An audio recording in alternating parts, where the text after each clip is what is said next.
سوالی که پاستور ترور امروز میخوان برای ما باز کنن اینه که با اینکه اگر من تمام مشکلات خودم یا مسائل خودم یا خدمت‌هایی که دارم انقدر مشغول هستم، چگونه میتونم با سازمان‌های دیگه، کلیساهای دیگه، افراد دیگه مشارکت و کلابوریشن یعنی همکاری بکنم؟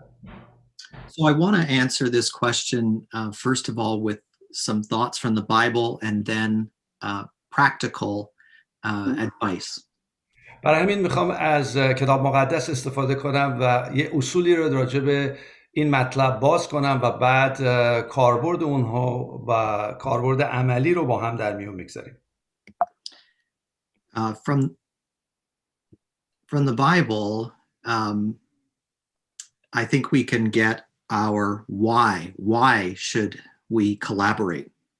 اولین مطلبی رو که باید در نظر بگیریم که چرا ما باید همکاری بکنیم با هم. So I have been intrigued by and really have enjoyed the story of Elijah from 1 Kings, where he confronts the prophets of Baal. من از کتاب مقدس راجع به ایلیای نبی که چگونه با بعل مقابله میکرد لمس شدم و میخوام این مطلب رو باز کنم راجع به این مطلب همکاری. So I think from this story we learn that there is not much distance between exhilarating pride and crushing despair. در این مورد این که مسئله از crushing despair, could you explain that? I don't know Farsi on that. Yeah, discouragement and loneliness. Thank you. این داستان رو شما همه میدونید که شاید راجع به غرور و حتی شکستن غرور و سختی و مشکلات باشه و شما این داستان رو آگاهی دارید. So we know that Elijah he sets up a contest between himself and 450 prophets of Baal at Mount Carmel. اگر یادتون باشه در کوه کرمل ایلیا ایستاد و با 400 خورده ای از انبیای دروغین یک مجاهده ای و یک مسابقه ای رو ایجاد کرد. And I won't go into the details. We know that Elijah is the one who proves as God sends fire from heaven that the Lord is the living God. و از اونجایی که همه شما میدونید من زیاد توی جزئیاتش وارد نمیشم، این مسابقه رو پیروز شد با آوردن آتش از آسمان و ثابت کردن این که خدای زنده یهوه خدای اصلی است، خدای حقیقی است. But I notice something that he says before he begins the contest. He says, even I only am left a prophet of the Lord. اگه توجه کنید قبل از اینکه این مجاهده و مسابقه رو شروع بکنه اعلام میکنه که من تنها نبی هستم که باقی موندم روی زمین. And when he says it in front of all the people who have gathered, I believe he is feeling pretty excited in that moment to take on these false prophets. و فکر میکنم موقعی که همچین جمله‌ای رو اعلام میکنه که من تنها نبی هستم که باقی موندم خودش خیلی هیجان داره که داره این کار رو انجام میده. I think he's exhilarated and I think he's proud pretty in a good way to say I'm standing for the true living God. و فکر میکنم که برای خودش خیلی خودشو مرتبهشو خیلی بالا میدید و اشکال هم نداره که خیلی خودشو قوی میدید، ولی یه غروری بهش دست داده بود که من دارم برای خداوند میایستم و مبارزه میکنم. But when you read 1 Kings 18, you also know that twice in the same chapter before Elijah says this, we've been told about a man named Obadiah. ولی توجه کنید توی که خود همین فصل 18 قبل از اینکه این صحبت‌ها رو بکنه 2 بار راجع به شخصی به نام اوبدیا گفته میشه در این کلام. And we're told twice in only a few verses that Obadiah has hidden 100 prophets of the Lord to secure them safely from the queen, Jezebel, who is against the worship of Yahweh.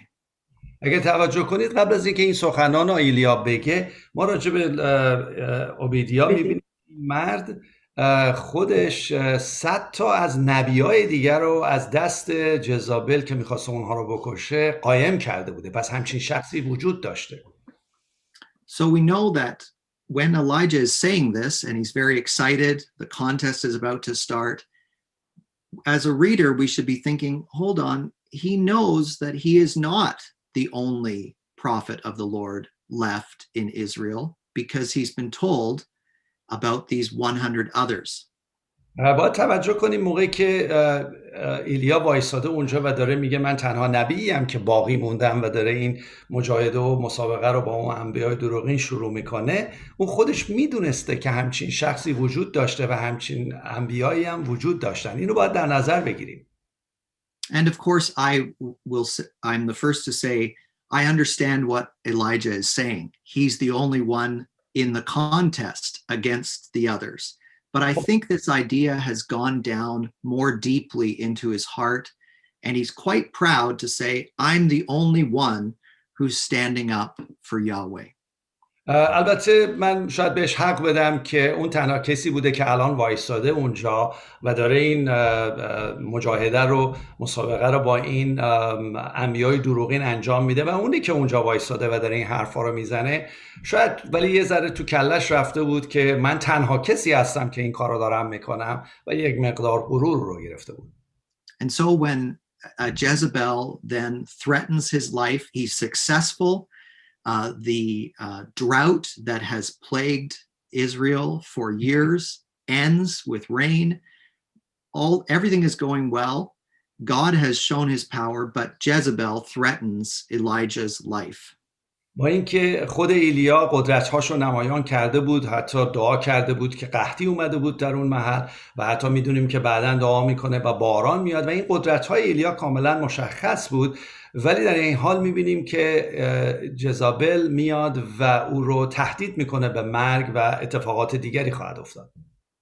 And to make a long story short, Elijah runs away and he ends up on Mount Horeb and he's talking to God. God is asking him, Elijah, what are you doing here? و اگر توجه کنید این تهدیدها باعث شد که ایلیا بترسه و فرار کنه به کوه حریب و بره اونجا و با خدا شروع کنه صحبت کردن و خدا با او صحبت میکنه.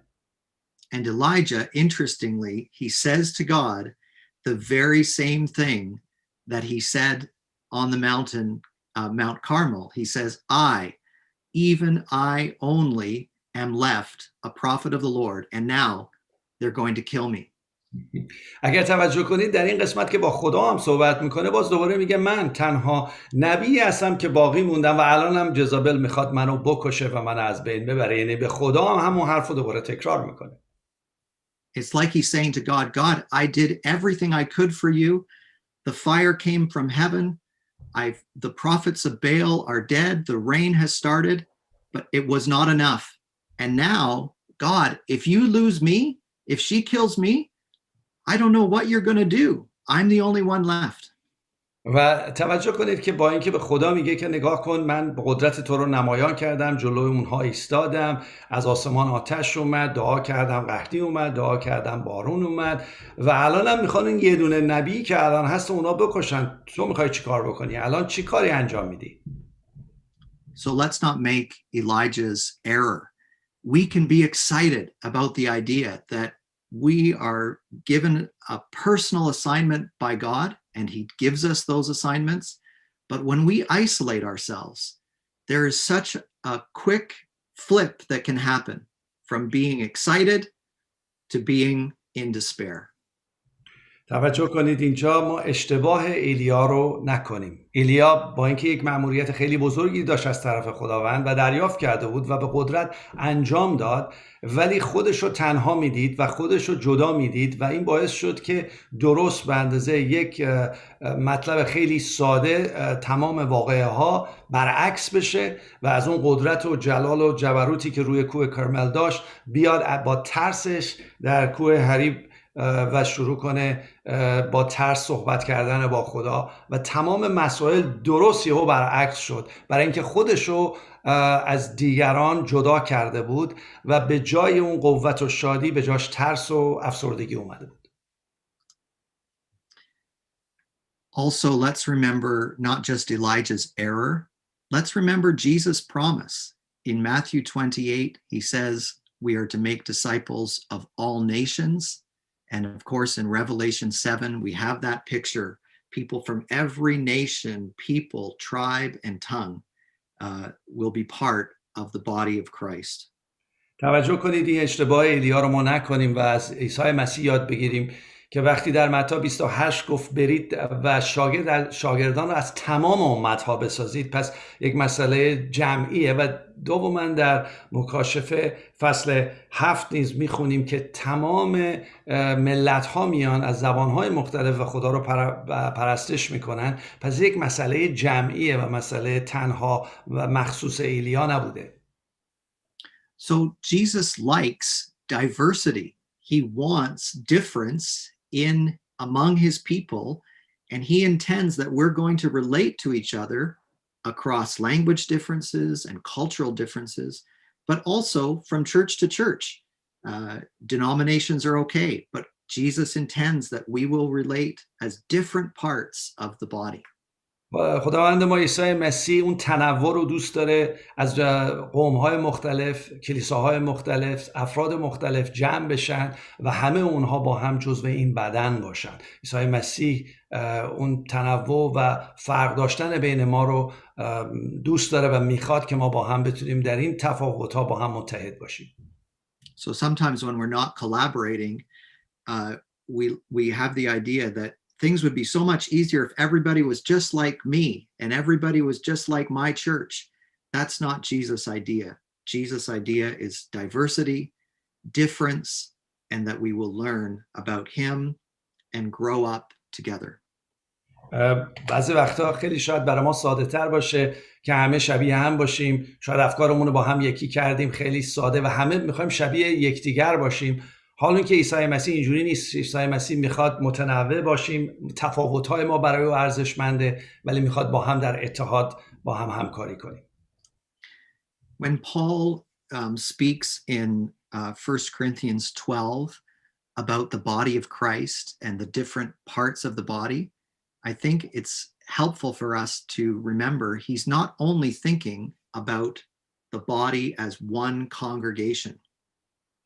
باید توجه کنیم با اینکه پولس رسول در فصل 12 اول قرنتیان راجع به بدن یا کلیسا صحبت میکنه که اجزای مختلف داره، فقط راجع به یک کلیسای محلی صحبت نمیکنه، بلکه کلیسای جهانی داره حرف میزنه. In his letter to the Ephesians, Paul talks about how Jews and Gentiles have been brought together into one body as one man. So he has the idea that people groups are brought into the one body of Christ. و اگر توجه کنید خود پولس در فصل 2 افسوسیان راجع به یهودیان و غیر یهودیان صحبت میکنه که در مسیح اومدن یگانه و یکی شدن و این توی بدن مسیح انواع یهودیان و غیر یهودیان با هم متحد خواهند بود. So it's good to think about the different parts in our local churches, who's the hand, who's the head, who's the eye, these kinds of things. What are the different gifts that we have? But we can expand that out and we can think about how can we relate as parts of the body from different countries, as you're doing here with FCM today, or in our local, in our country or in our city. What are the different parts of the body we're meant to respect each other, honor each other, and work together? بیاین توجه کنیم از این به بعد فقط اون قسمت اجزای بدن رو که در اول قرنتیان فصل 12 میخونیم و راجع به کلیسای محلیمون استفاده نکنیم، بلکه راجع به کلیسای گسترش بدیم افکارمون رو راجع به کلیساهای مختلف در جهان و همچنین که کشورهای مختلف مثل سازمان الان FCM که همچین ایده ای داره که تعداد افراد مختلف رو بیاره زیر یه چتر که با هم بتونیم همه همکاری کنیم. بهتره که به این صورت تفکر کنیم. So now just some quick comments about how. If there's a good reason why, because we shouldn't be isolated, and Jesus' vision is a diverse church, and we're all part of a body, how can we actually do this when we're already overworked? حالا که ما معنی چرا رو یاد گرفتیم و چرا به خاطر خود دل عیسی مسیح و دید عیسی مسیح نسبت به کلیساشه، حالا که اینو میدونیم بیایم بریم تو قسمت چگونگی و چگونه با اینکه همه ما انقدر مشغول هستیم، مشغول به کارهای خودمون هستیم، چگونه میتونیم این مشارکت و این همکاری رو با هم داشته باشیم که عیسی مسیح میگه. So there are lots of answers that I could give to this. I'm going to talk a little bit about how to manage our work, which is already giving us a lot of stress, to try to manage that better. And that way we can give time to this important work of collaboration. میتونیم خیلی راجع به این مطلب چگونه رو خیلی باز کنیم، ولی من میام فقط امروز میخوام قسمتی رو براتون در میون بگذارم که چگونه کار خودمون رو که توی دست خودمونه منیج کنیم، مدیریت کنیم، طوری باشه که بتونیم وقتهای خودمون رو منظم کنیم تا بعد بتونیم اضافه‌ای که داریم، مازادی که داریم رو در همکاری و مشارکت با دیگران وقت بگذاریم. So 3 things: focus, planning, and reflection. سه نکته مهم اینه که تمرکز، برنامه‌ریزی و بعد ارزیابی. در حقیقت ببینیم چه اتفاقی افتاده.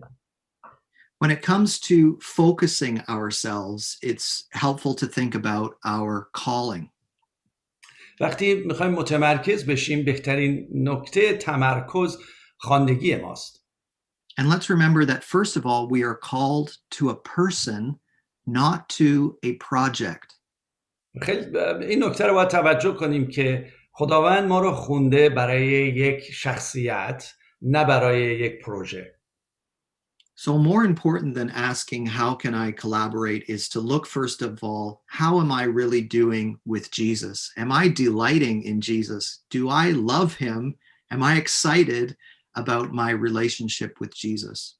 وقتی ما احساس میکنیم یک خواندگی داریم، آیا ما در این خواندگی احساس میکنیم که با عیسی مسیح رابطه داریم، از او لذت میبریم، شبیه او داریم میشیم؟ آیا تو اون خواندگی اول برای ما اون شخصیت و رابطه شخصی خودمون با عیسی مسیح مهم هست؟ This is a little bit of Paul's logic in his letter to the Philippians. He says, are you enjoying Jesus? Well, then make my joy complete by having the attitude that Jesus has, that you would serve one another. Was it on Philippians, as you said, Pastor? Yes. همینجور پولس رسول در رساله فیلیپیان خیلی راحت میگه آیا دارید لذت میبرید از این رابطه با عیسی مسیح؟ آیا با هم در این مشارکت و این شادی شریک هستید از وجود خود عیسی مسیح و رابطه با عیسی مسیح؟ So that's where we start. Then we're looking as well at our calling. If we're married, our calling in marriage, if we have children or parents, our relationships in family, and then of course to our vocation. پس موقعی که اول تمرکز خودمون رو روی خواندگی رابطه و نزدیکی به عیسی مسیح درک کردیم، قدم دوم راجع به ازدواجمونه، راجع به خانواده نزدیکمونه، ببینیم در اونجا ما چه خواندگی داریم و چه رابطه‌ای داریم و چه نزدیکی و شناختی ما میبایست نسبت به همسر و خانوادهمون داشته باشیم و بعد راجع به کارمون. قدم بعدی کاره که توی کارمون چه خوندگی داریم، چه کارهایی باید انجام بدیم، چه رابطه‌ای داریم با دیگران. و بعد از اون میاد وارد خدماتی میشه که خداوند ما رو برای کار خدا استفاده میکنه. And when it comes to our vocation, I would encourage you not to just settle for a job title. In other words, to say, well, I'm a pastor or I'm a missionary. Be a little bit more specific. Think about what is the gift or gifts that God has given you to contribute. Are you a teacher? Are you an evangelist? Do you develop leaders very well? What is your vocation? What's your job from Jesus? حالا بریم تو اون قسمتی که خدمت یا کاری رو که عیسی مسیح به ما داده در بدن مسیح در کلیسا، اون کارتون وکیشن، یعنی خدمتی رو که خدا داده رو فقط نگید من یه شبان هستم، من یه خادم هستم. دقیقاً ببینید آیا معلمید، آیا مبشرید، آیا شما شبان هستید. یه مقدار اونها رو به دقت و تمرکز جلوی خدا مشخص کنید که بدونید چه کاری رو خداوند به شما داده که انجام بدید. So get these things clear. And I'm saying this because otherwise other people are going to be telling you all the time, or circumstances will be telling you all the time where you should be putting your energy, and it will just go all over the place, and you will never really have the focus that you need. اگر تمرکز نداشته باشید به اون خواندگی و به اون مأموریتی که خداوند عیسی مسیح به شما داده، خیلی مشخص و اسپسیفیک، یعنی مشخص که شما کی هستید، بعد ببینید چه اتفاقی میفته. چون شما توی خدمت هستید، دیگران براتون تعیین میکنن، حالا بیا این کارو بکن، حالا بیا اون کارو بکن، و شما رو میکشن به قسمت‌های مختلف و خودتون هم نمیدونید که آیا تمرکز دارید به اون کار اصلی خودتون یا نه. We also have to be careful when we're trying to focus about our motives. So sometimes, especially those of us who are pastors or ministry leaders, we want to say yes to everything. So be very careful. What is motivating you to say yes? توجه کنید، ما در مسیح باید نیت‌های خودمون رو همیشه چک کنیم بر اساس آن چیزی که خدا ما رو خونده، و حتی بله گفتن به مردم. وقتی یک چیزی از ما میخوان، ما خیلی سریع میتونیم بگیم بله، ولی از نیتمون چک کنیم که اصلا چرا میگیم بله، و باید بسنجیم اون بله‌مون آیا واقعا بله‌ایه که باید خدا بگه، یا از روی نفس خودمون و ایده های خودمون این بله رو داریم میگیم. Are you serving Jesus, or are you just trying to keep people happy with you by giving them everything they want? با بله گفتن و فراهم کردن هر چی که مردم میخوان، یکی از مشکلات مسیحیان و خادمین اینه که عوضی که خداوندشون رو راضی کنن، مردم رو راضی میکنن. Another way of asking that question are you trying to keep people happy, or are you trying to make them mature disciples of Jesus? سوال بزرگ اینه که آیا شما میخواین فقط مردم رو شاد نگه دارید، خوشحال نگه دارید، یا میخواین از اونها یک شاگردی بسازید که داره رشد میکنه و به بلوغ روحانی میرسه؟ I think when you begin to think through disciple making, one of the things that happens is you recognize the power of investing in a few for the sake of many. در مطلب تمرکز یک نکته بسیار اساسی هست که بهتره ما سرمایه هامون رو، وقتمون، زندگیمون، پولمون، انرژیمون، تعلیماتمون رو در تعداد کمی بذاریم تا بتونیم تعداد زیادی رو خدمت کنیم. Now this is not easy, but it does mean that over time as a leader, we're seeking not to fulfill every need ourselves, but actually develop others as leaders so that together we can do ministry and they can grow. اینو باید توجه کنیم، با اینکه بعضی وقتا این فشار روی ما هست که حتما تعداد زیادی رو خدمت کنیم، اینه که بهتره بدونیم و درک کنیم که همه احتیاجات خدمتی رو و احتیاجات مردم رو ما به تنهایی نمیتونیم انجام بدیم، و چقدر خوب رهبران دیگری رو تربیت کنیم یا تعلیم بدیم که بتونن اونها قسمت‌های مختلفی رو که ما نمیتونیم و از پسش بر نمیایم رو 100% با ما شریک باشن و انجام بدن. I would encourage that some of us need to begin to pray very specifically for a ministry partner, and don't give up on the idea that God can give you a ministry partner who can stand beside you, not someone that you're leading so much, but someone who's really partnering with you. چقدر خوبه در این مسئله تمرکز بدونید که باید برید به نزد خدا و برای یک دونه همکار مساوی نه اینکه شما اون رو دارید رهبر میکنید، نه، بیاد با شما همپا باشه، از خدا استدعا کنید. اون لغت فقط دعا نمیگه، میگه استدعا کنید که همچین شخصی رو خدا بهتون بده که بتونید با هم خدمت کنید. Remember when Jesus sent out the 12, he sent them in pairs. When he sent the 72, he did the same. اگر یادتون باشه عیسی مسیح وقتی 12 نفر و یا اون 70 نفر رو فرستاد، دوتا فرستاد، با پارتنر رو با هم فرستاد.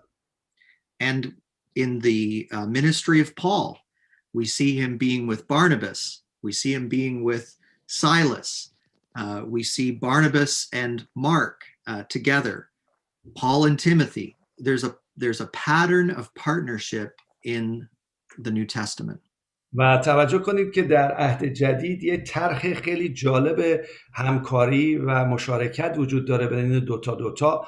توجه کرده بودید که پولس و برنابا با هم بودن، یا پولس با سیلاس بودن، یا برنابا با مرقس بود و خود پولس با تیموتائوس بود. و این طرح رو، پترن رو میبینیم در سراسر عهد جدید وجود داره.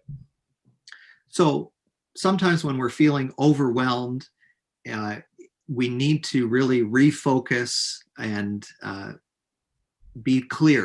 What is God calling me to do? And what are the strategies of leadership in the church where I need to focus? پس وقتی بعضی وقتا احساس میکنیم که سرمون خیلی شلوغه و دیگه از سرمون داره رد میشه، بهتره بریم تمرکز کنیم که ببینیم خدا برای ما چی میخواد، شماره 1، و شماره 2 اینه که چه استراتژی و چه راهکاری رو به ما نشون میده برای انجام اون کار. And then it's good to do some planning. And you might think right now we're in June, so you might think of a period of time down the road at first, like the last part of this year. So think about planning in the context of October, November, December of this year.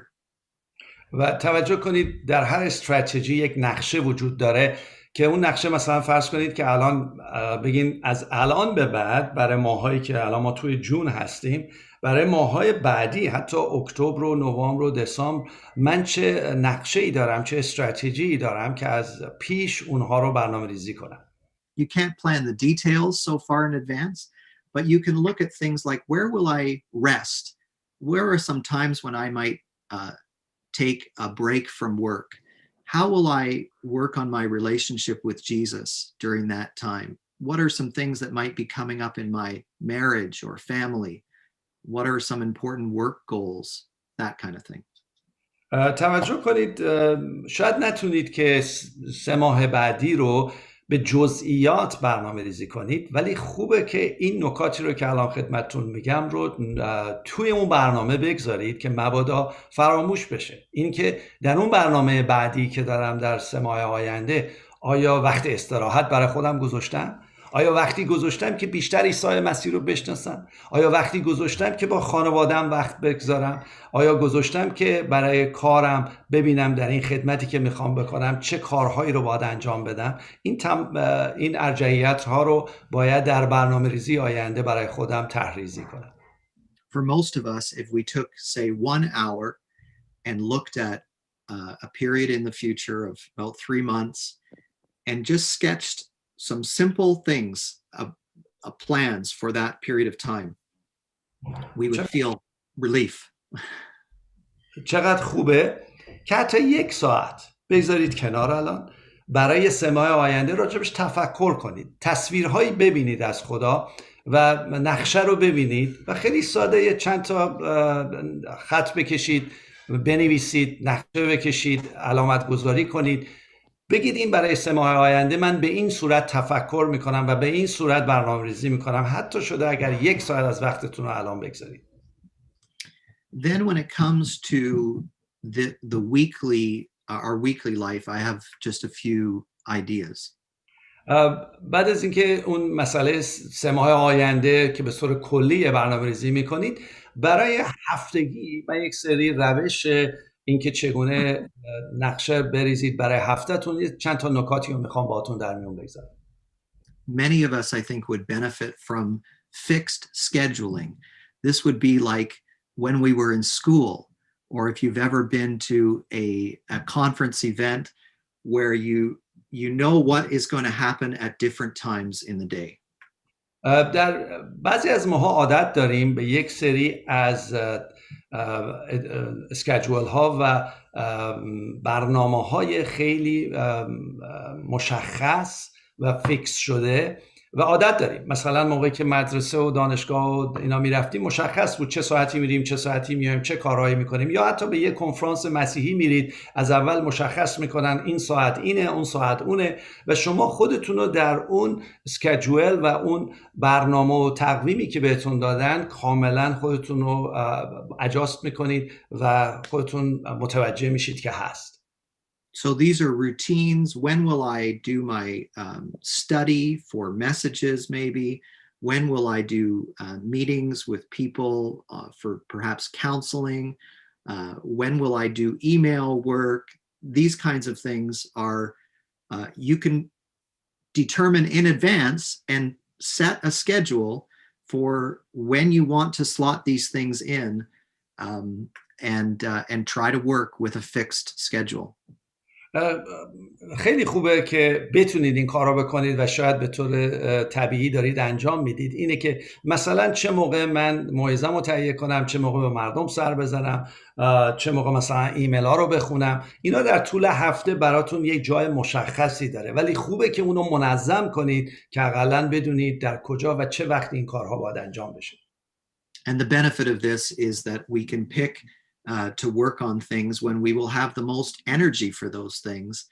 And that way we are able to do them with more enthusiasm and more effectively rather than under pressure or at times when our energy is very low.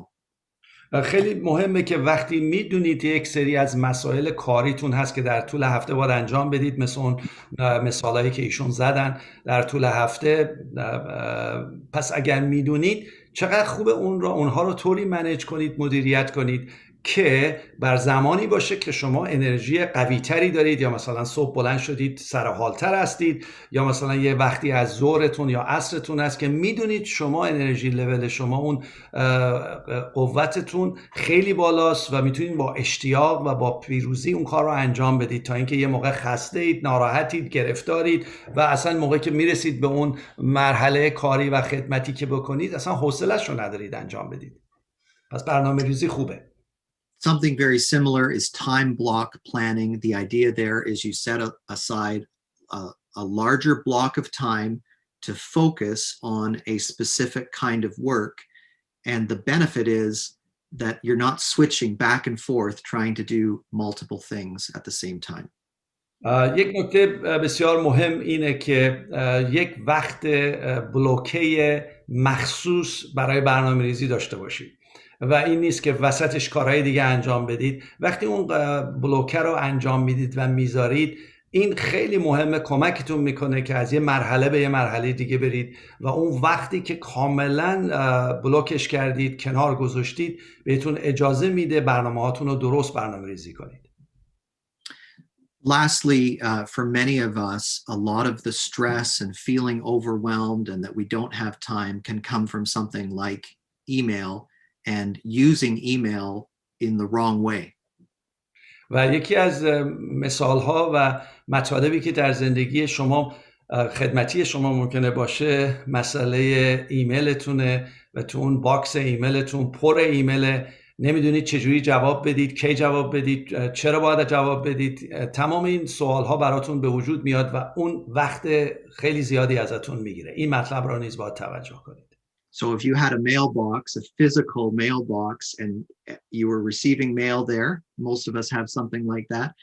If we went there, took out everything, and then put it all back, never opening things, just stuffing them back, pretty soon we would lose control of our physical mail.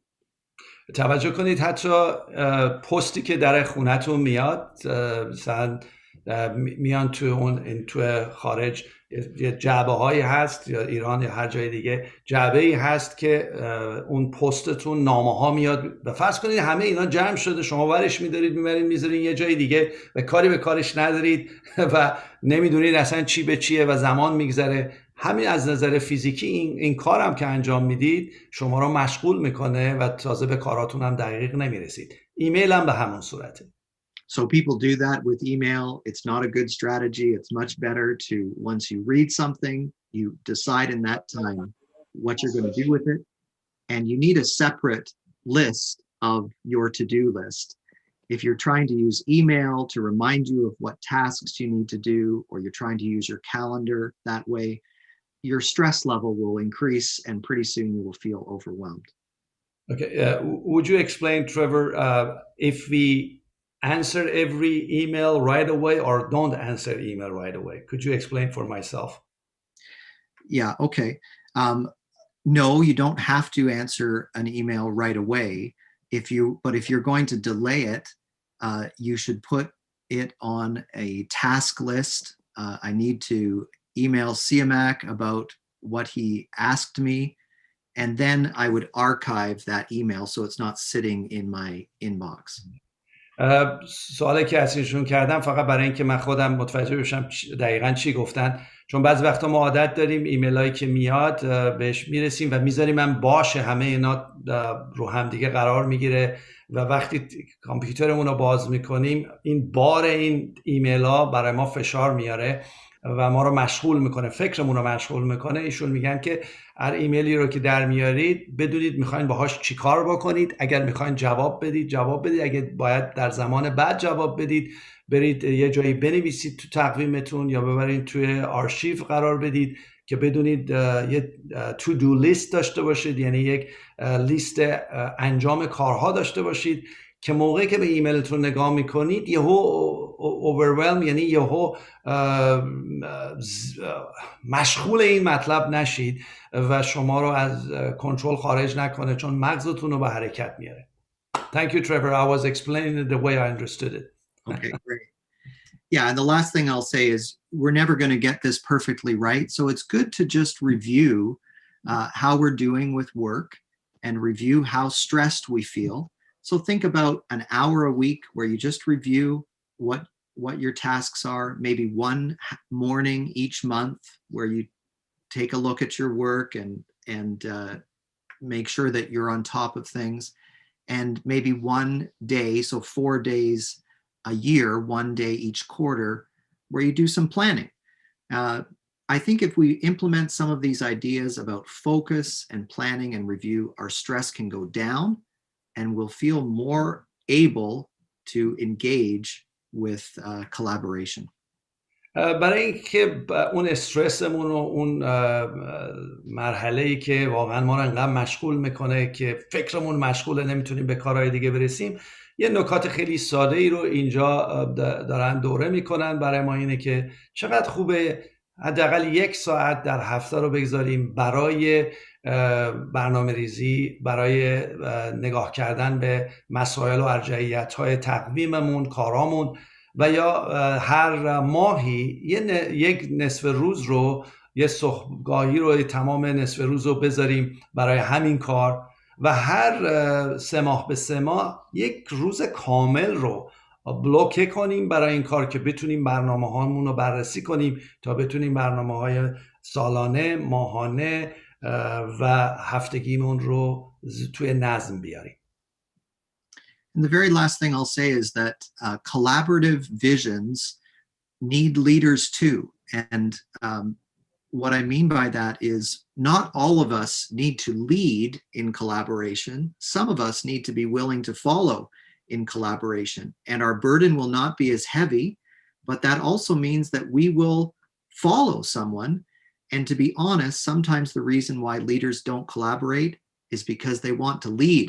They don't want to follow someone else's leadership. خیلی مهمه این نکته که دارن میگن راجع به همکاری بین رهبران اینه که بعضی از رهبران موقعی که وارد یک همکاری میشن فکر کنن حتما باید اونها رهبری کنن، اونها لید کنن، اونها جلو باشن، حتی رویا رو اونها بدن و اونها حرکت رو ایجاد کنن. حالا که نه، ممکنه شما با یک سری گروه ها، لیدرها جمع میشید ولی شما همکاری میکنید و شما دنبال رو هستید، هیچ اشکالی نداره. این نوع کلابوریشن، این نوع همکاری مفید و برای ملکوت لازمه. So don't miss the gift of collaboration just because you don't like to be in situations where you're not leading. و برای همین این مسئله همکاری در حرکت کلی سازمان ها و کلیسا رو از دست ندید، به خاطر اینکه حتما باید شما توی قسمت لیدرشپ خودتون اجرا کنید و خودتون برید جلو. همکاری این که شما دنبال کنید، شما فالو کنید. Thanks so much for listening. That's all that I have. Thank you, Camille, for translation. خیلی ممنون از اینکه به من وقت دادید که براتون این مطلب رو باز کنم.